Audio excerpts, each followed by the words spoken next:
There's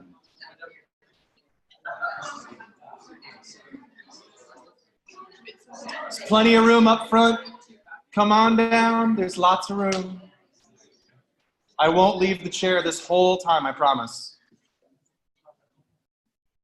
There's very little risk of me scaring you yet. Maybe. Good afternoon, everybody. This is 658 Information Architecture. And I'm curious to know why any of you are here. This is an elective. None of you need to take this. So why are you here? Why are so many of you here? Part of the reason, I'll do this a lot. I'll ask a question as if it's to you, and then I will answer it. Part of the reason is because this was not offered in fall term. Who is taking it? Who is here because you wanted to take it in fall, but it wasn't offered in fall? Anybody? Not as many as I thought. Wow, so that does not explain 70 or more people signing up for an elective on a Monday. That's about something that nobody is really good at talking about. Does anybody want to be brave? What is the information architecture you're here for? Because part of what needs to happen today is for some of you to decide whether or not you're going to stay or go. How many are on the bubble today? Don't know if you're going to stay, not sure if you're going to go. It's fine. Please, it's okay. That's amazing. Just you. Okay. Well, then I will focus my persuasive effort. Although, because they don't pay me anymore for more of you, often I use this as an opportunity to try to scare people away. Because this is too many people, right? There's plenty of room up front. But I am willing, I love information architecture, and so I'm willing to do something that doesn't seem smart, which is have this many people try to learn about something that isn't necessary to what you're here for together. So I'm curious, which information architecture is anybody here for? What do you want out of information architecture, or what is it? And so I'm Ken. I'm pursuing the content strategy track of UX. So I'm a communicator and want to combine communications and UX research and design. And I've heard you have a reputation among some current students to recommend your class to me. And it sounds like you study some pop culture stuff, which is interesting to me. I'm just looking for ways and strategies to organize information well in content strategy. Well, heck, that sounds awfully reasonable when you say it like that. Point of order is, if you've heard that this class is fun or good, I've never taught it the same way twice, so all bets are off. There's no guarantee that anything good that you've heard about this, but similarly, the many mistakes that I have made won't recur because I'm not doing the same stuff. So thank you for being vulnerable. Who else has how many of you are in this UX content strategy track, which I think is kind of new? And be brave. UX content strategy people, that's a sub-concentration in the Master of Library and Information Science degree, kind of, and tailored. I don't know if it's official for our class. I'm a second year. Okay. So I'm making it myself. I heard tailored was going away. I see affirmation. Tailored's going away. Yeah, I'm second year too. Yeah, second year. So second year people, some of you are tailored and that's why you're here. First year people, you aren't tailored and some of you are here because of this UX content strategy thing. Is that right? It's not like a formal track. I mean, I'm HCI, content strategy is what I'm interested in. Okay. Show of hands. HCI. Who is here because of that? I mean, in the school, not in the room today. And would that leave library science as the other arm? Yeah, welcome. Smaller group of us. Interesting. So library science people, IA, why do you care? Well, it's actually, it does count towards the LIS. Okay. So it counts, but it's not necessary, right? Like, Well, there are other alternatives, but limited. what are the other alternatives? How bad can this be? It's not bad. I think this semester is just instructions. What's the other one? Instructions. Of what? I don't know. Okay. So lesser of two things, none of which sounds good. Back corner. I firmly believe that the way that we structure information, the context that we put it in, directly affects the way that we understand it. So, is there something you're talking about that? My heart just quickened. Yes. What they said. That is why I'm here. I have a doctrinaire, I like this too much. Because I was raised in West Michigan, where I live today. I drove 2 hours through the rain and snow to be here with you. And I will do that every Monday because I love this and I want to talk about this with whoever is willing to talk about it. But the price of admission might be a little steep because of how doctrinaire and dogged I am about these ideas. And where I was raised in West Michigan was a very conservative, and it still is to a large degree, conservative religious community made of a lot of Dutch Calvinists. That's what my people are. That's why they're in Holland, Michigan, is because they were kicked out of the Netherlands for their backward religious beliefs. And this idea of knowing if you're good or not. I have been obsessed with this since I was a little boy because I was raised to believe that there is a way to know, that you could have certainty, some sort of certainty in whether or not you're doing it right. And I just happened to be in library school when the World Wide Web became a thing. And that's why I'm here. It's by accident. I'm not qualified. I have a degree in library and information science from Wayne State University. But when I started to do, especially the historical research into the history of this field, which I'm going to have all of you doing as well, that this could be some really important stuff. This could be about how to choose the right way to present information and how to help people navigate through it. This could become, God help you, it could become a way of thinking. There are many of us who believe that information architecture is fundamentally epistemic in why it's a thing, so that we would know, we would have a rigorous way, a systemic way of thinking. And the next part especially makes people mad. That this is a whole way of life where the aim is not to make something look good, but to make things be good. That basis for knowing if things are good or not. That's what information architecture is about, at least to one of the people who's credited with inventing the field, Richard Saul Wurman, who I aspire to biographize. I am in the process of biographizing him. So that's quite a bill of sale for information architecture. A whole way of life, a way of thinking, an epistemology, but I think that is one way to do it. So I'm curious if anybody has some initial objections to the framing of this from Richard Saul Wurman. I mean, you're not going to have to buy into anything in order to do well in this course, but there is something to buy into if you like. A more contemporary way of saying, some of you might be familiar with O'Reilly books. You might have one that says SQL or Swift, or those O'Reilly books with the animal on the cover that teach people like us how to do things with technology. There is a O'Reilly book for information architecture, and when I started teaching this course at the School of Information, it was as a substitute to Peter Morville, who some of you may have heard of. He is one of the co-authors of that O'Reilly book on information architecture. And so in a lot of ways, the contemporary practice of information architecture is something that librarians might be qualified to do. That sense of it was invented here in this program. It used to be called the School of Information and Library Studies. But that's how this field really got to be a thing, had very little to do with what Werman cared about.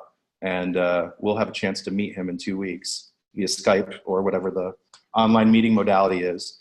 But it was only when these librarians from Ann Arbor picked this up in 1998 at the advent of the World Wide Web and co-opted I think a lot of fair-minded people would say that that's what Peter and Lou did, is they co-opted something that already was a concept in the world, information architecture, as articulated by Richard Saul Werman and others.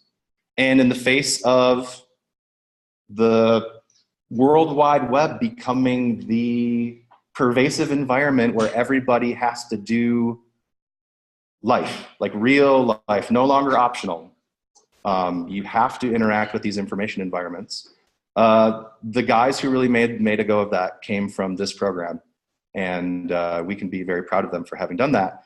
There is now a 4th edition of this O'Reilly polar bear book. It's got a polar bear on the cover. That's what a lot of people in the field of information architecture refer to it as. So if somebody says polar bear book, that's what that is. I've chosen not to use it in class this term. I haven't used it in a very long time. It's more about the nuts and bolts of organizing stuff for websites. But the 4th edition brought a lot of important changes to that book, and one of the changes was the introduction of Jorge Arango, who is trained as an architect in the bricks and mortar sense, but who chose to practice in digital ever since he graduated from the University of Arkansas, I think is where he has his architecture degree from. And this, I think, might make if information architecture has a claim to being something valuable in the world, Werman talking about a way of life and knowing how to make things not just look good, but be good. That's not everybody is interested in that, let's say. At least my sense is not everybody's interested in that. This, however, when you say it like this, information architecture as, and people have pushed back on Jorge saying only, it's among the fields whose primary concern is this idea of the structural integrity of meaning across contexts. And for people who plan to work as information professionals today, I think in a blanket way, all of us, whatever it is that we intend to do with the knowledge that comes from being a graduate of this program, this is kind of a lot of all of our job, if not now, in the future. And as Peter Morville says in his book, Ambient Findability, talking about why you can't find any goddamn thing on the internet, when findability is everybody's job, it's nobody's job. And this, I think, is part of why I'm so excited to be involved in this field, because this is nobody's job. And in some places, it can be somebody's job. And the lack of this is why we can't have nice things, children. It's true. This is, I wanted to get a picture of Jorge for my slide. I did a search for Jorge Arango information architecture. And part of the reason why Jorge has a blue check on Twitter is because there is a famous architect named Jorge Arango who's dead. That's not, this is the card that Google presented to me. This is what stands in the place of information. We've been conditioned now to not even click through. This is what the machines at Google were able to extract from the human environment. This is what the machines are able to do today to connect. What do we mean when we say Jorge Arango? The picture's wrong, the book is wrong, the snippet is about the dead architect. Inadequate architectures of information. The structural integrity of meaning is broken. Like, it's bad. And what people like Jorge, people like Peter Morville, people like Christina Woodkey, who started the first academic journal about information architecture called Boxes and Arrows, what a lot of the pioneers in this field wanted to do was make a difference about this. A lot of the old people in this field saw the blossoming of this online environment, this World Wide Web that was literally worldwide, that could be a web that encloses and shelters the whole range of what people do. A lot of us saw it as something that could be great.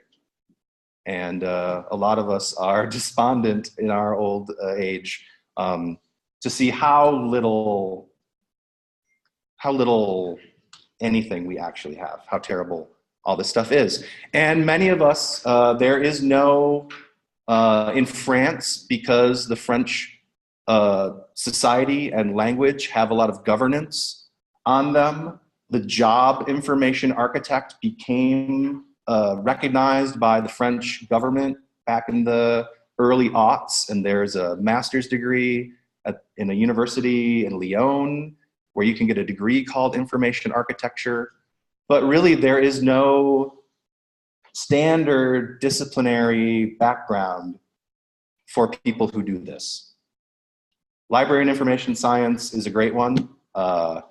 Interaction design, human factors, yeah, bring it on. But I've worked with really powerful information architects who have an undergraduate degree in philosophy and hard knocks as their background. What a lot of this is going to come down to, and some of you may be frustrated if you stick around for the course and start doing the work. We're supposed to be connecting, is it still the school? Does it still say we're connecting people and information with technology? That I'm not going to touch the technology part much, and consequently, you won't either.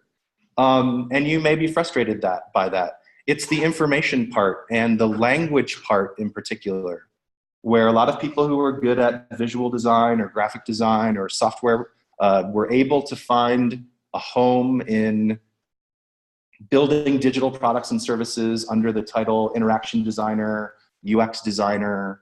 I think part of what has kept many of us interested in information architecture and not wanting to see it eaten by these other conceptualizations of how work gets done in the world or how value is created for UX. A lot of us who carry this torch for information architecture, ultimately it has to do with language. And so where you may be interested in technology, the technology of language is as close as we're going to get here. And this may sound a little crazy. Does anybody know the Bible story of the Tower of Babel? Would anybody like to tell us that story? Background. It was a story about these guys who wanted to make the tallest tower ever, and they kept building it higher and higher, and the more they worked on it, the less and less they started to care about other things, especially God. God decided to punish them by making so everyone spoke different languages. It's basically the Bible's version of how languages came to be, is that no one could communicate with each other anymore as punishment, and so the tower fell apart. That is a good retelling. Thank you. Does anybody have other parts of that story that are interesting to how you think about it? Yeah, so the part that I've been told about it was that they were attempting to build a tower higher and higher to actually reach God. And so once they built it the highest that they could possibly build it, they actually had an archer on top of the tower shoot an arrow to try to hit God with the arrow. And so as a result of their arrogance, he basically submitted them by giving them all different languages so that they couldn't understand each other, so they could recreate this tower and disseminating them throughout the world. Yeah. I don't know that there is a true version of this story, but it reverberates through other cultures as well. I know it primarily through the Judeo-Christian lens. And a lot of folks might be uncomfortable with this generalization, but I'm going to make it. And I think it's encoded in some of our mythology because it's the truth, which is all acts of building require clear language. And in my research into this story, God in the text at this part of the story speaks in a plural. And there is some disagreement about who God was talking with up there. But the report on the speech of the God character is God looks down and sees what the people have done. After destroying the world with a flood, God told the people to disperse and cover the face of the earth and repopulate it. And what the folks on the plain at Shinar, I don't know how to pronounce words, you will learn. What the people who lived here did was disobey because they didn't want to be scattered. They wanted to concentrate together, because when we work together, it feels better, it's safer. We can be in control of our own destiny if we work together, if we focus ourselves. And God looked down and saw what the people were doing here. And God says to the other parts of God when they're talking up there, look what the people have done. There's nothing that they won't be able to do. So let's go down and confuse their language. And then, and yes, it does provide an explanation of how it came to be that there are lots of different groups of people with different languages. But the part of the story that I think is relevant, in a tortured way, perhaps, to information architecture is this idea that all of us, or many of us, are going to be involved in acts of building. And our aspiration is to make things that are good for people. And this was, and maybe this is also protection from the arbitrary smiter up there, right? Like there was a flood. If we make a tower, if we work together, we could make a tower that would surmount the flood. You know, think about global warming. What do we need to build together to not be smited? We need to be able to build really complex, and in this case, in this rendition, I think this is Holbein, beautiful, or Van Eyck. Does anybody know art history? He's a Dutch person. Beautiful, complex, important things. In order to do that, if our languages are confused, if we can't establish what we mean when we say what we say, what's possible for us is maybe just being slaves to fairy tales. So I think this is exceedingly important. The structural integrity of meaning across contexts, a way of knowing if we're doing it right, enabling the possibility for us to understand each other. That's the big font sales pitch for information architecture. So, questions about that? Does anybody want to object to this interpretation superimposed on Bible stories? There are other ways to parse this, clearly, but okay. So, instruction. I am the instructor. I have done this for more than 10 years. I started doing it when Peter Morville became too busy as a consultant to make it to class every Monday. And after a time of me subbing in for him and him seeing that that was not terrible, he sent an email to the department saying, I'm not going to do this anymore. You should hire Dan.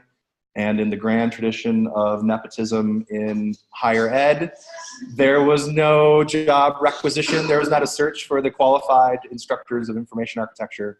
I had a degree in library science from Wayne State, and Peter Morville, arguably one of the founding fathers of information architecture as we know it today, told the program that it was okay, so it became okay. That's how I came to be here. When Peter and I first met, 2001, I had been working on websites for a couple of years. And ever since I graduated from library school, I've never worked in a library because there's always been a World Wide Web. And there's always been people willing to pay 2x, 3x, 4x, 7x what a librarian gets paid to work on organizing things for websites. And so I've done that for a very long time. More than 20 years, I've worked on digital products and services that are accessible over HTTP or HTTPS, some RSTP in there back in the day. And this has become my main focus in the world. I started an information architecture consultancy 7 years ago called the Understanding Group. We have an office here in Ann Arbor with 10 or 12 people and a small one in Grand Rapids with a couple people where I live. 2 years ago, I was voted as the volunteer president of the Information Architecture Institute. I've been a terrible president in that time, but nobody else wants to do it. So I want information architecture to continue to be a thing. So I also work with the board of the Information Architecture Institute. Has anybody here been to a World IA Day? Awesome. Are some of you working on World IA Day 2018? Ooh, awesome. Who else? Hands really high. Thank you, all of you. I was involved in the creation of that event, which now there's 50 or 60 celebrations all over the world every February something. It's been 6, I think this is the 6th one. Yeah, so that's all I do is information architecture all the time, forever. I love it. Because there are so many of you, although if I do my job and a lot of you decide not to take the course anymore because of how crazy this sounds, perhaps they will take you away. But this is my first time, I've never taught the class the same way twice. I've never before had enough students for them to provide me with the services of a GSI. So we are going to be figuring this out together. And one of the things that is awesome about having a GSI is office hours like in person that you could rely on. I'm only here on Mondays. It takes 2.5 hours to make the drive. So usually I'm just here like from 12:30 to 4:30 or 5, and then I'm back home. So if you need to talk to somebody about doing the work in this class, I am omni available over Hangouts and Zoom and Skype and all the things. But that is often not as good as talking to a real person. And so you have the opportunity every Wednesday to talk to a real person. Would you like to introduce yourself further? Yeah. Some of you probably know me already. I'm Leah. I'm a second-year PhD student at SI. Before coming here, I worked as a backend programmer at Amazon and Google for a couple years. So my background is more technical, and in case that you're interested in how to translate models into technology, I can bridge gap on that. And my office hours are there. You can also email me if you have something urgent. Awesome. Thank you, Leah. So yeah, so we have instructional resources, I think, that are adequate to guiding you through a bunch of things. Here are the things. I want to be able to have whatever happens in here results in being able to at least talk about these questions, maybe not answer them, but talk about them in an interesting way. Where did information architecture come from? It has a funny history, and I think understanding some of that helps us use it to our advantage. In what ways and the language in here is just going to be, it's just not going to feel good in your mouth, so I apologize in advance. In what ways do info architectural approaches differ from or complement other disciplines' ways of thinking, seeing, and making? How is the point of view of information architecture any different, if it is, from the point of view of content strategy or of user experience design or of interaction design? Being able to talk about the ways that info architectural approaches are different and how you can have them complement the other stuff that's going on.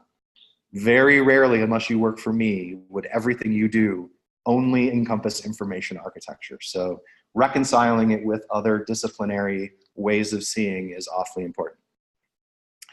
How do you evaluate the information architectures, or if they're plural or not, that's fun to talk about. How do we go about evaluating the information architectures of a product or service? Is it possible that we could do an evaluation of a product and service and say that it has good UX and bad IA? Is that even possible? And if that's not possible, then why do we even have IA? So using this as a yardstick, as a thing you could hold up to products and services, how good or not are they in terms of information architecture, and that you wouldn't be biting the stees of other disciplines in providing that critique. I just tried to sound cool by saying biting stees. Didn't work on anybody. Surprised. And then lastly of these questions, and there's more questions, and if you have questions that go beyond this that you want to see asked, I can't guarantee answering them, but if you want to see some focus put on questions in this course, the cement is not dry by any stretch of the imagination. The next couple of weeks are fairly stable, but because I've never done this before, there's lots of opportunities to change it as we go. So I'm interested in other questions as well. But here's the last one that fit on the slide, which is when physical and digital space is blended, what, if anything, must designers do differently?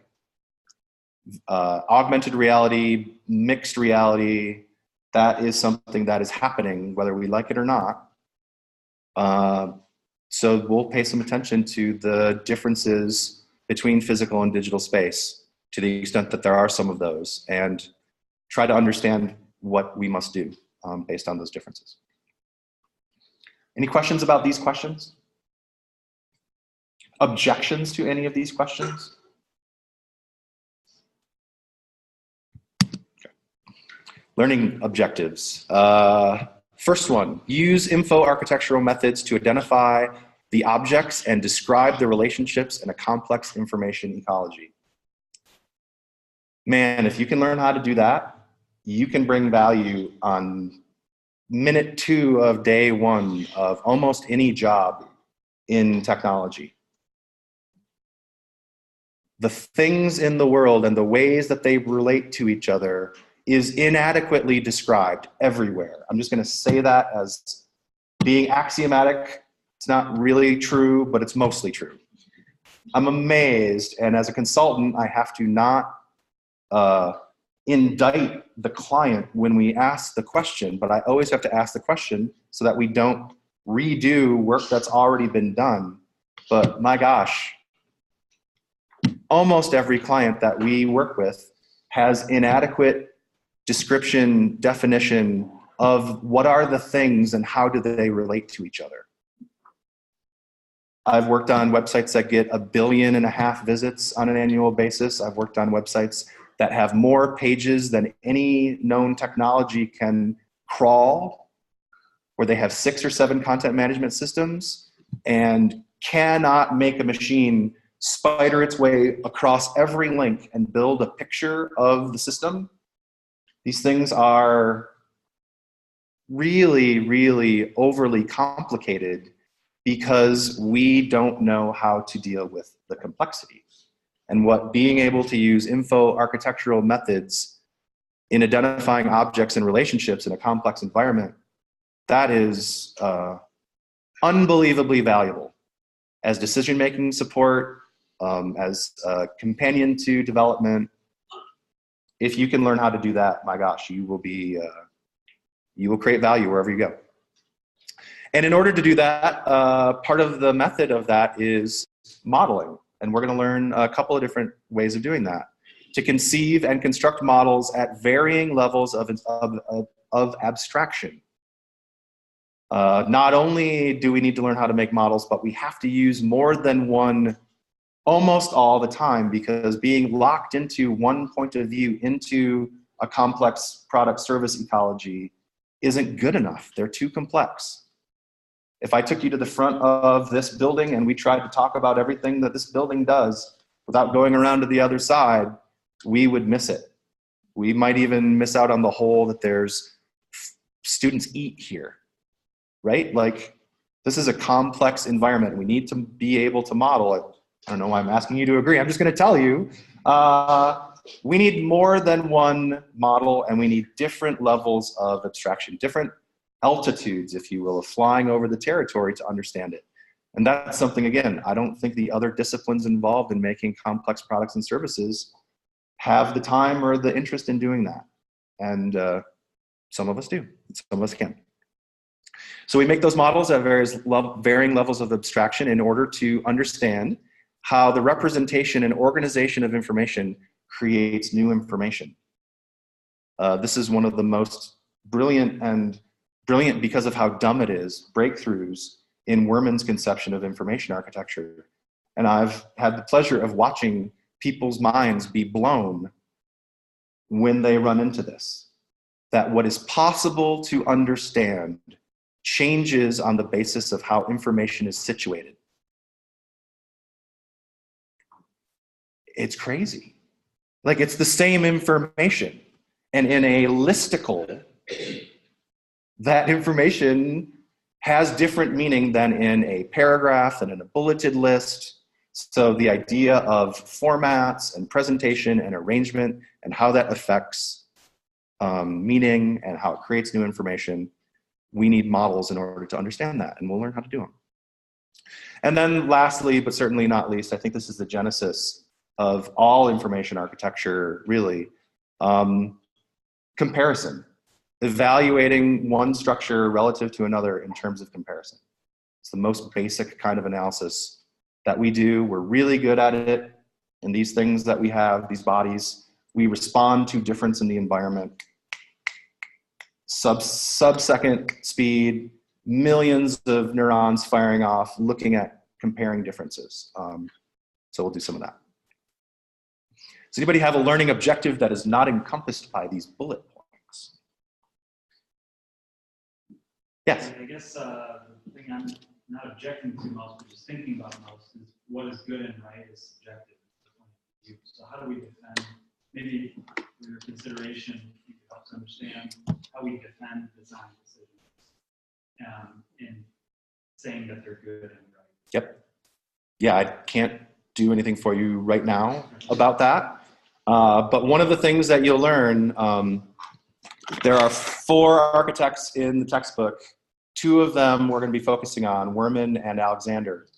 Alexander is reviled, absolutely reviled, the best-selling author on architecture in the world.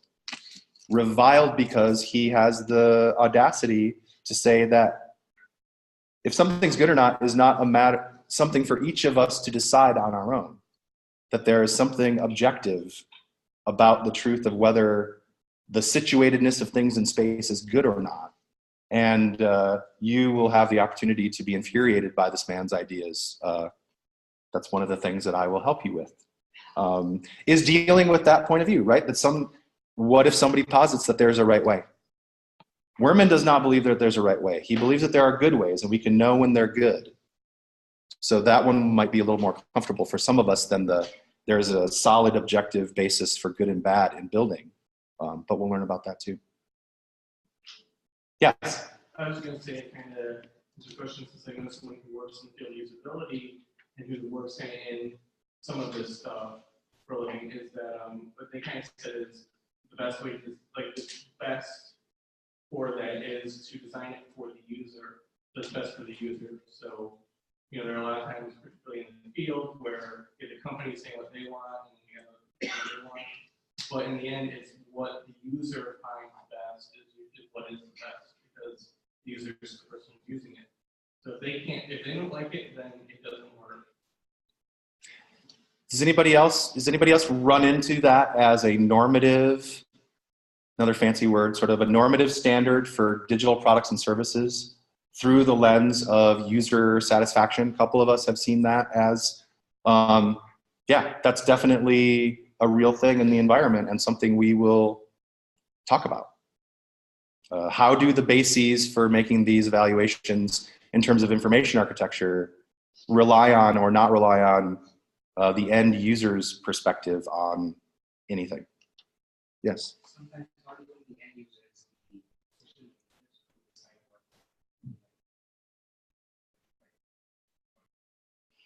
Yeah, so, and I think those are covalent in the environment. Stakeholder land, it's a scary place. You can visit there someday. They have a sense of what good means. User town, oh my gosh, look at those people and what they don't know.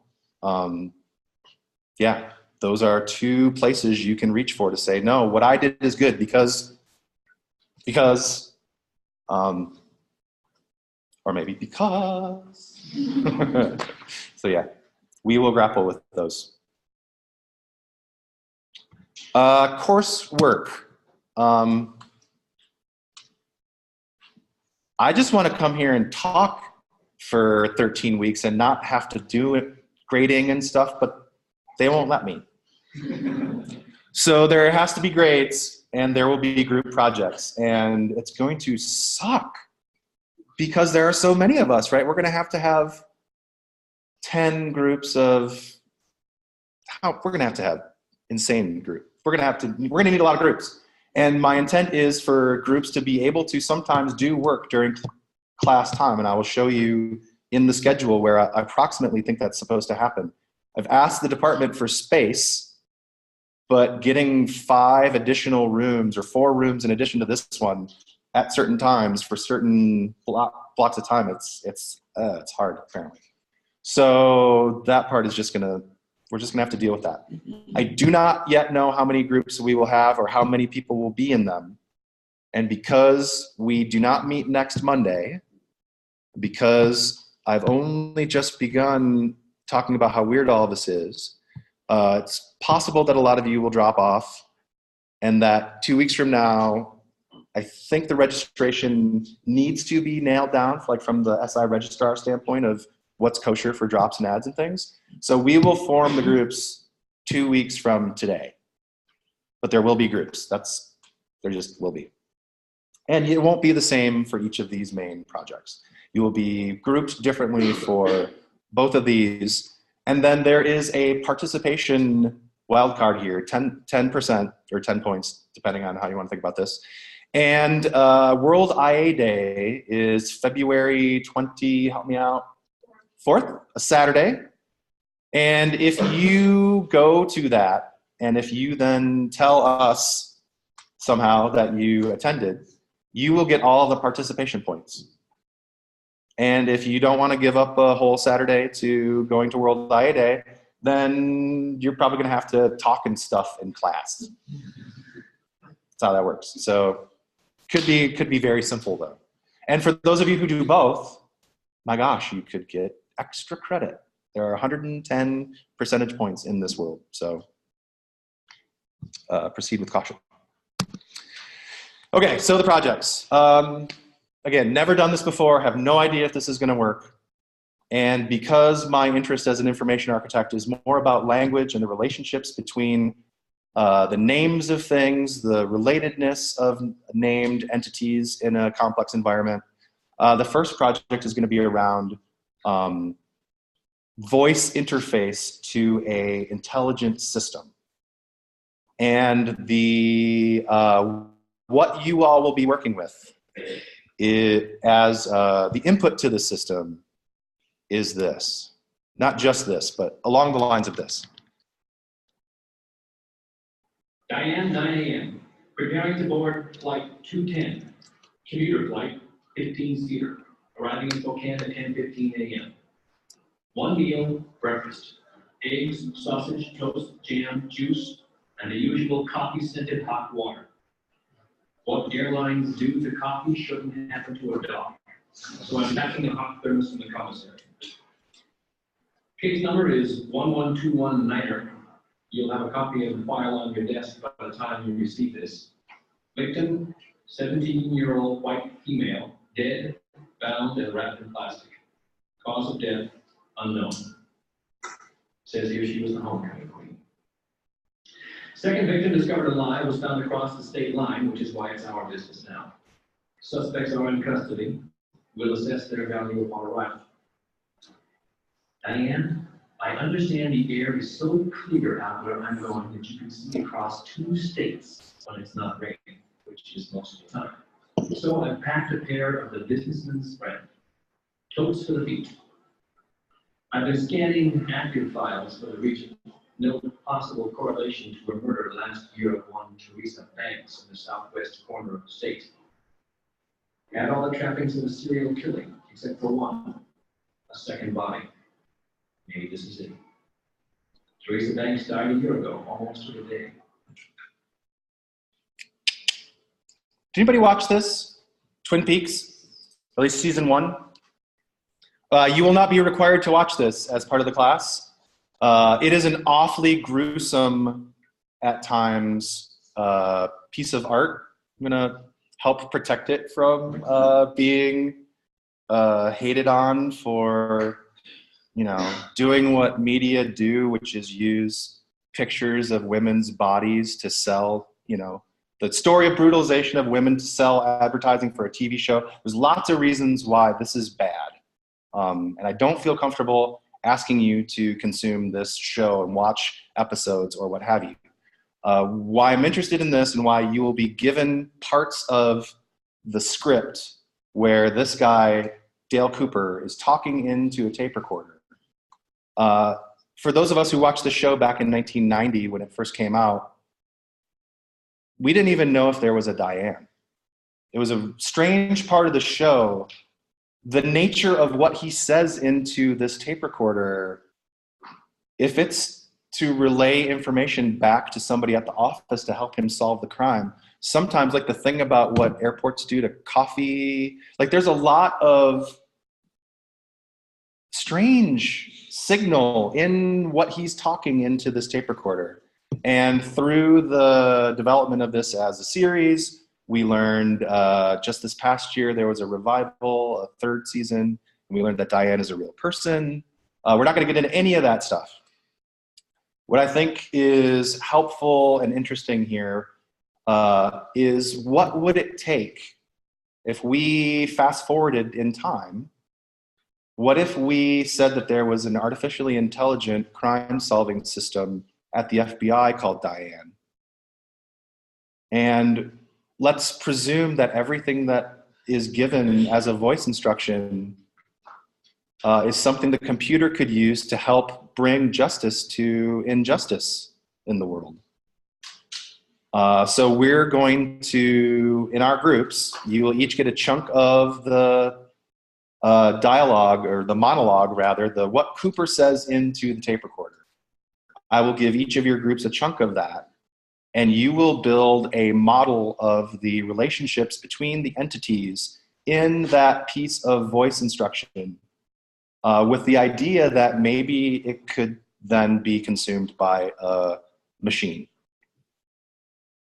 And I think what we will learn, not to spoiler alert, I think what we will learn is that the human world has so much rich complexity in it that the kinds of models we can make with a stick in the dirt, if we were reduced to that, describing named entities, how they relate to each other, that we know through info-architectural ways of working how to make a complex and really dumb, basic, at the same time, model of human problems, human interaction, a human world that is well beyond what artificially intelligent systems today could help us with.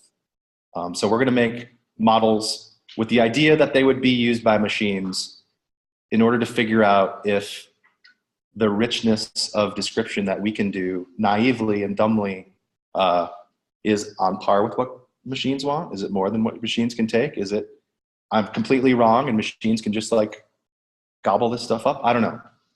But that will be the first project, is a focus on bits of very strange language, working really hard to truthfully describe the relationships between the entities that are mentioned in that language. So there will be some digging through the script to establish, some of you might have to or choose to watch this program in order to figure out what these relationships are. But ultimately, we're going to build rich, hopefully truthful models about the world of this fiction and learn something in the process. And then we'll show each other our models, because our models are going to have overlap, and how one group decides to model the relationships and entities may be completely different, hopefully will be different, and we'll learn from that really dumb, how did you do it? How did you do it? How did you do it? So that, asking if it makes sense is the wrong question. So this is what it is. In the absence of another suggestion, if somebody wants to figure out something less idiotic than this, have at it. But this is, I heard the kids want to talk about machine learning and AI and stuff, so this is what I got. This is what I got. So we'll do that. 25% of your grade, coming up with an object relational model, and you will be taught by one of the best object modelers to walk the earth. It'll be great. That is not me. Okay, so that's the first project. Second project is more about mixed reality, augmented reality. I'm going to, with a wave of my hand, declare that there is a technology that puts an overlay over people's looking into the world and the place on the planet where the use of this technology is going to take place. Again, this is just my playing pretend here, setting up an assignment, is a bench at Fort Mason that was built by the architect Chris Alexander and his students back in 1990, I think is when this bench was built. I've been there myself. That's a picture of my friend Sergio admiring it. There's a folder in the files section on Canvas full of pictures that I took of this thing, and the book chapter where Alexander talks about this. Has anybody here heard of Stuart Brand or the Long Now Foundation? It's a really cool group of people who are building a clock that operates on cosmic time. The idea being that if we had a longer sense of now, we wouldn't do so many things that are clearly suicidal and harming ourselves as people, as cultures, as thing doers in the world. So it's a really neat foundation. The musician Brian Eno is a part of it, and Stuart Brand wrote a very famous book called How Buildings Learn. He's also part of this. So Stuart Brand asked Chris Alexander to bring his students down to Fort Mason. This is a quasi-public private space. Fort Mason, has anybody here been to Fort Mason in San Francisco? A couple of us have been. So it's a lovely place. You can go visit there. I might try to sneak out there before we focus on it in class here to get some better pictures and things of it. But it's used to be an Army base, converted to being run by the U.S. Parks Department, and then the Parks Department has a contract with some for-profit company that operates it as event space, and there's a really great vegetarian restaurant down there. So there's this funny little bench, and what I'm going to do is give your teams a brief about bringing information into the experience of visiting this bench.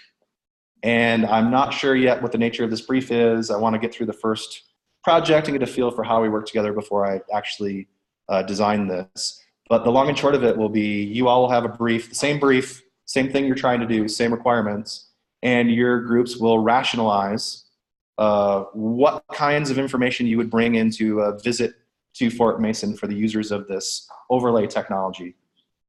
And you'll have to rationalize it and ideally build some models that indicate your design for it. So we'll be cool. We'll do AI, we'll do AR, we'll do IA, we'll do all the two-letter stuff. It'll be awesome. So anybody here worked on augmented reality overlays over one person, couple, just one? Okay. Well, I have not, so I'm fascinated to see what we come up with. There is a textbook. It is this one. It started shipping on December 27 or so. I don't know if there's availability problems with this. I think it's on Amazon. I assume it is. I got mine from MIT Press. Because we don't meet next week, the assignment is to read this whole book between now and the next time that we meet. And that may sound like a pain, but take heart. Page 226 is where the text of the book stops, and all this is endnotes.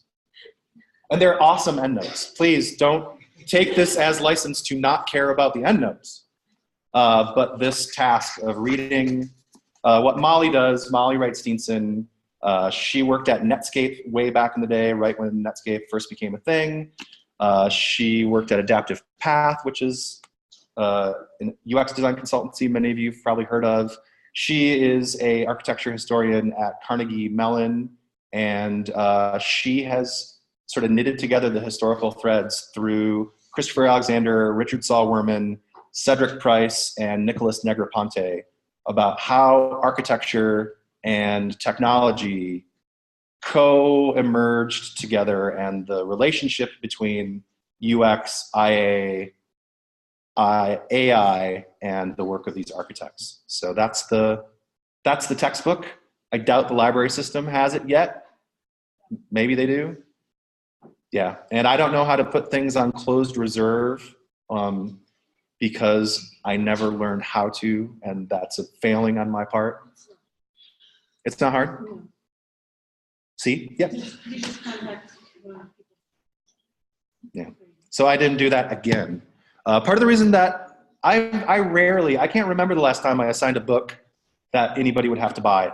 It's less than $40. If that's a hardship for anyone, what are you doing in a $20,000 a year grad program? Or how much is it? Like, it's probably more than that, right? Anybody know? Does anybody pay for this? Like, write the check yourself? I certainly don't. Yeah, it shouldn't be a burden, and it's a nice book. And the fact that there are 5 entries for me with my name on them in the table of contents, it has nothing to do with why I assigned it. Absolutely nothing to do with it. I'll disclaim it. It just happens to be covalent interests, me and mom. So there's that.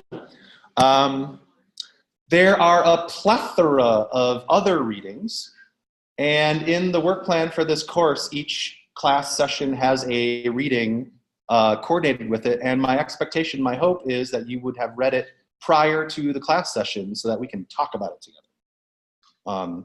But there will not be a mechanism by which we figure out for sure that you've read all the things. That applies to the textbook as well. I think you would have a hard time doing the assignments without reading anything, but it might be possible. I don't recommend it, but it might be possible.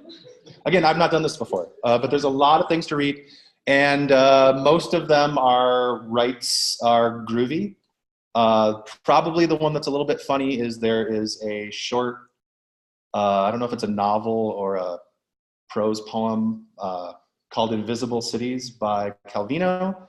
I included a PDF that I found on the internet of that, but it's a $3 paperback you can get anywhere. I figure are we breaking the world? Did I provide an inappropriate example by downloading a PDF of a copyrighted?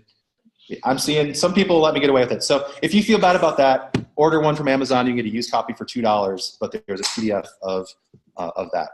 And so if you read them before class, we will have the ability to talk about things so much better than if you don't. So please do. So I have created a work plan. This is a spreadsheet, a Google Doc that I think is shared out. If not, I'll share it. There are versions of this that I've pulled down, and I will refresh in the files section of the Canvas site. There will be one of these as an Excel spreadsheet as I make changes to it. Who knows? Maybe it's great, and maybe it'll be fine. Maybe it'll stay the way that it is here. But for each course, there is a class number, what approximately the lecture content is about, something about what we do in the second part of the class, because this is a 3-hour block. I like to think of it as first half, second half. And then there are readings and then notes about who the guests are. So for today, the first part, which we're almost done with, is intro to the course. And then for the second part, I have a short lecture on Marshall McLuhan and what things are and the difference between, or the interrelatedness of medium and message that I think is worth talking about. So we'll do that. And the reading for today, if you were caught up with these things prior to class, there was an interview with Marshall McLuhan that might help with the lecture time. Next week is the MLK observance. This university has a world-class offering of symposia, lectures, workshops. If you just stay home next week, I'm not going to, I'm coming next week. If you don't participate in this stuff, you are missing out. But we will not meet in class. You can read this book next week as your homework. We'll come back on the 22nd. We'll have a sense of the enrollment at that time, and we'll make our groups. And the first way that you'll get to know your groups is after we talk about Architecture of information. Richard Saul Werman will be Skyping in from Golden Beach, Florida to provoke us, hopefully. And after we talk about information architecture and Richard Werman, we will do some work together in our groups, however many of those that we have. And there's a reading, an issue of Design Quarterly called Hats that it would be good for you to have read prior to class. So there's really, you have to read a whole book and then another PDF for next week. That might be the steepest reading load as we go. Get it out of the way right away. On the 29th, we will talk about architecture in the built environment and how that interacts with, it'll be an extension of what we learned about Richard Saul Werman's sense of information architecture. In the second half of class, if the weather isn't terrible, it's probably a coin flip at this point, if it's terrible. Paul Daniels, who is a friend of mine here in town, he is when you see AIA behind somebody's name as an architect, that means that they're a member in good standing of the American Institute of Architects. And what's interesting about Paul having that designation is he owns a structural engineering firm that does work for architects. He uses his background and training as an architect to provide the engineering services that architects need to do the math to prove that their buildings won't fall down and kill people. And so he has a fantastic point of view on the friction. There's a little bit of friction between engineering and architecture generally. And as somebody who provides engineering services, but who's trained as an architect, he's just a wonderful dude. And he is going to go on a walk with us from here down to Palmer Commons. And we will look at some buildings along the way and relate them to what we're trying to do in the class, maybe. At a minimum, we'll go for a walk. And we'll talk about buildings with somebody who's smart about that. And there's a reading from Understanding Understanding, which is a PDF in the file section. February 5, Tom Malash, who is one of the founders of Menlo Innovations. Has anybody heard of their agile shop in town here? They were one of the first companies to do extreme programming and agile software development at large scale. And Tom was a founder of that company, and he didn't like some of his co-founders, like he'll tell you, and he left after a couple of years. But he will teach us something that my company provides as a service almost all the time in complex engagements, which is the ability to make object relational models out of something. And in this case, we'll be making them out of the what Agent Cooper says to Diane in his tape recorder. And we'll do that for the whole term, or for the whole class session. Next week after that, February 12th, I'm very excited. Barry and Emma from the BBC, they are information architects who are working on the project to connect Alexa to the BBC in a more than, hey Alexa, play BBC kind of way. And these folks, neither of them had a special training in voice UI or anything like that. It's pretty new, so how do you have that specialization? They're user experience designers, information architects working at the BBC.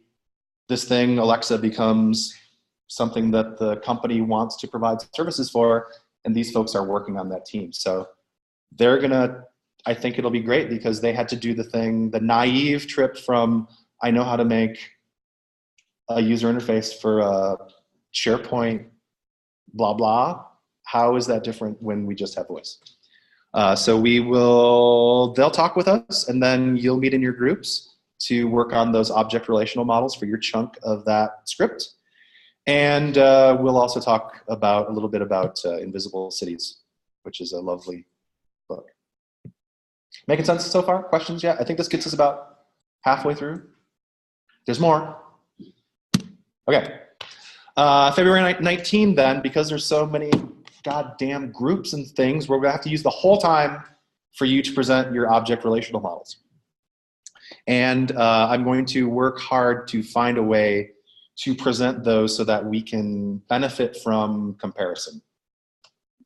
But the minimally viable version of that is you start with group 1 and you go through however many groups there are, and you bring some sort of a representation of your work, and we talk about it.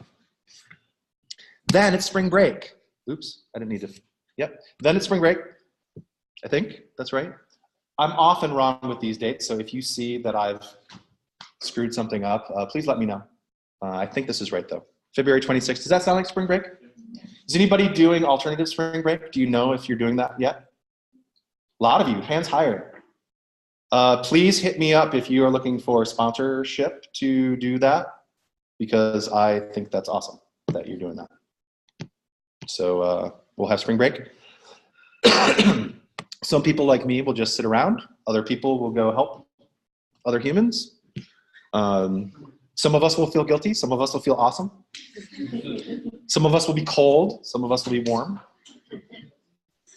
Then we'll come back. And March 5, I'm equally excited. I'm excited about the Barry and Emma folks from the BBC. Equally excited. And this is sort of where we, content-wise, we start moving toward this situatedness of things in space, the augmented reality project. Starting with a conversation with the team from NBCnews.com. And I believe we'll have 3 or 4 of them. We'll have operations, like making video go through the pipes. We'll have editorial, how do we choose what goes on our air. We'll have producer representation. 3 or 4 folks involved with the generation of what comes out of one of the big 3, or used to be big 3 networks here in the United States, talking about fake news. And the reading for that is an article called The Cult of Both Sides. And I'm really interested in this and the idea that false equivalency in how news is presented, to the point of just the set, that there's a chair for the person who has a view, and then there's another chair for a person who has the opposing view, and they are at the same level, and they try to give them equal airtime, that this creates false equivalencies. There's something fundamental about the presentation of news that is disastrous for us, that's allowing rotten ideas that have no merit to be presented in a way where, when you situate them in a way where they're indistinguishable from a view that does have merit, all of a sudden you have these false equivalencies. And we'll just sort of talk about, how does information architecture pertain to the problem of fake news? And maybe somebody has an argument that fake news isn't a problem and that it's good, and I'd love to hear that.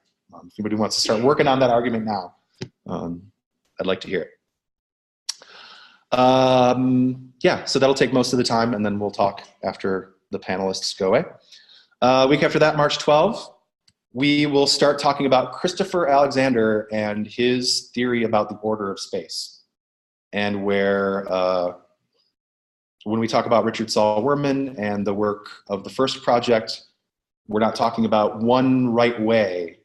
In fact, we're going to be celebrating that there is no right way, but there are good ways to model the objects and relationships in a complex information environment.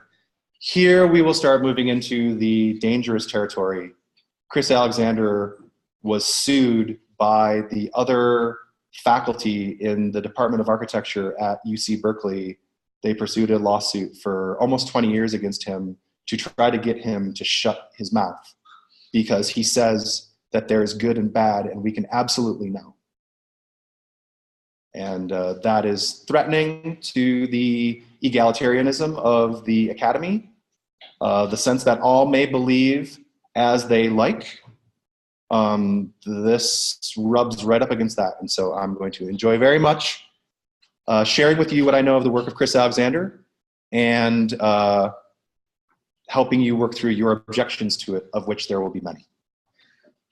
And then we'll use half of that term to start working on our AR project. The week after that, we will continue to talk about Chris Alexander. And in the first part of the class, we'll talk about a debate that Chris Alexander had with Peter Eisenman, who is a deconstructionist philosophically. And the title of that class is "You're Fucking Up the World," which is a charge that Alexander is said to have made against Eisenman and his way of seeing the world. And then we're going to have a visitor. My friend Jared is coming from New York City, and he's done work in the museums and exhibitions space. And he's going to talk about the display of metadata. And that's a really boring way to talk about captions and interpretive aids that are at museums and around exhibitions. He works primarily as a digital designer, but has had experiences working with the situatedness of information in space around exhibitions. And so we're going to talk about that with him in real life. The week after that is the week of the IA Summit, which is North America's premier gathering for information architects. It's going to be in Chicago this year. There's probably still time to get a free pass to that conference if you offer yourself as a volunteer. The conference is operated by ASIST, which is an organization you might know, the Association for Information Technology, and yeah, ASIST. iasummit.org. I'm going to be going to that right after class on the 19th. And then I'm going to bring a weird guy back from that on the 26th. Andrea Resmini is a past president of the IA Institute. He's co-author of a book called Pervasive Information Architecture. He's a fabulous person and one of my dearest friends. And he is doing work on something that David Banyan started calling, and now Andrea calls it this too, blended space, and the theoretical underpinnings of blended space. Cross-channel ecosystems is another way that he talks about that. So I will have Andrea do the lecture on the 26th, and then we will help you with your group work. And I am excited as heck for Andrea to drop into your groups and see how you guys are thinking about blended space, augmented reality, stuff like that. Penultimately, April 2, the whole class session for you all to be finalizing what your projects are. And Leah and I facilitating. Anytime we have this group work, the little dash, red dash, we want to put you in a place to do that work. I think dividing into 10 subregions in this room is preposterous. But the idea is not only that you can use some of the course time to work on your projects, but perhaps more importantly, that the two of us can help you in real time during class time. So somehow we got to find a way for groups to group and for instructors to instruct. I don't know how this is going to work, but that's the idea, is not you're on your own and I head back to Grand Rapids early. It's you're working in your groups and we're helping you as much as we can. And then lastly, perhaps, is the final presentations. Again, to fit all those presentations in, I think it's going to have to be the whole term or the whole class session. And then there's one more meeting. There's a class number 13 that isn't on the slide. That's either overflow from we needed to ask you a lot of questions, or maybe we'll just preemptively decide that we're going to need 4 hours of presentation time. So that last session, session number 13, is either overflow or additional presentations and feedback, or I will come up with some sort of a benedictory, some sort of exhortation, make sense of all the crazy stuff we did. And then we'll be done. And that slide is wrong. We're not done at 4-9, actually. This is the work plan through 4-9. There's one more Monday after that. It's the bonus Monday. Does this all, and I realize this is a crazy format, it's not in the parlance of course explanation that you may be accustomed to. Basically what we're going to do is lecture, workshop, or just workshop, or present, some combination of that, ad nauseum perhaps. Lots of guests. Okay. Well, that is the explaining I am prepared to do today about what this class is. Yes. We're not on Twitter. You don't need to join Twitter. There's a Twitter account for the class, and whenever something happens, I put it on Twitter. But I try to put as much things on Canvas as I do on Twitter. But it's just /SI658 on Twitter. I really do have a device on me almost all the time. After, my wife told me the other day that I go to bed at night like it's my job, which I think was, I need to do something about that. But in the meantime, like I go to sleep, like I'm ready to not be conscious at like 9:30. I'm old.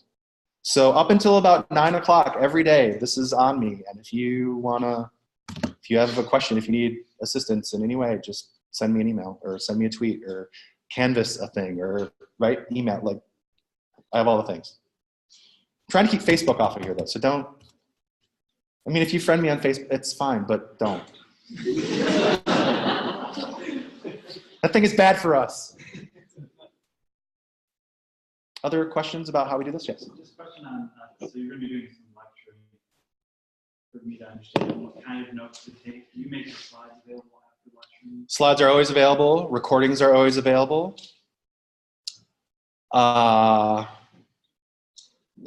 You should ask Richard Saul Wurman his theory about note-taking. If you're up for some adventure.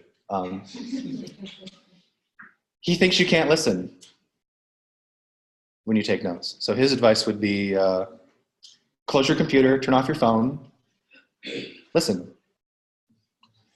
But I realize this is a school of information and that you have a million things to do. And so I'm going to try to promise to you to not project hateful things at you or, you know, I'm not.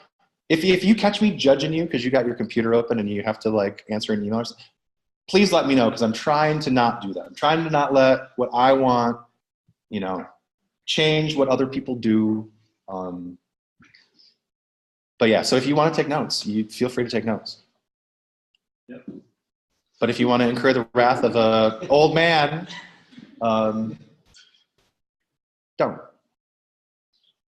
Yes. So recordings of the class or recording? So I have a recording going here of everything that I put on the screen. I am playing with the technology to make my iPad be a camera so that when Richard Skypes in, that there could be a camera facing you all. So this is a Zoom webinar right now that all of this is going through, and there's a cloud somewhere with a big red flashing button on it that it's recording. So my belief is that everything that I'm saying is being picked up by the microphone here. All of the things that are shown here are picked up by that recording. And I've published this, I'm an egomaniac narcissist, and I think everybody should be tuning into this, even if you don't go, especially if you don't go to this university. Like, I want as many people to see this and listen to this and do this as possible. So there's a Zoom meeting running right now. And let's see if there's anybody on it. I bet there isn't. No, it's just me. No, wait. Holy crap, Nexus 5X. Somebody's got it on their phone. That's awesome. Hey, Nexus 5X.